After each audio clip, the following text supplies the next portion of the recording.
La Fiera delle Parole potrebbe saltare non per motivi economici, bensì per motivi politici. A rivelarlo l'ex assessore al sociale Alessandra Brunetti, cacciata pochi mesi fa da Bitonci e testimone di una discussione avvenuta in una seduta di giunta tra il sindaco e l'assessore alla cultura Cavatton. La questione si è posta in questi termini, cioè la Fiera delle Parole, pur essendo una kermesse culturale di primissimo livello, che genera un elevatissimo indotto nella città, veniva considerata in termini negativi perché la lista degli ospiti, gli ospiti che si sono visti qui a Padova come interlocutori, diciamo, non erano considerati troppo di sinistra e non allineati rispetto alle linee dell'amministrazione.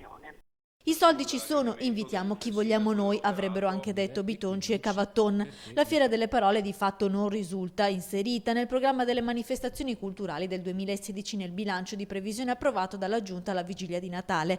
Alla luce di quanto svelato dall'ex assessore Brunetti, il PD annuncia battaglia in Consiglio Comunale e invita i cittadini e associazioni per salvare l'evento culturale che anima l'autunno padovano. La cosa che vorrei fare è lanciare un appello a chi veramente oggi può determinare il fatto che questa esperienza bellissima non venga cancellata, sfrattata dalla nostra città.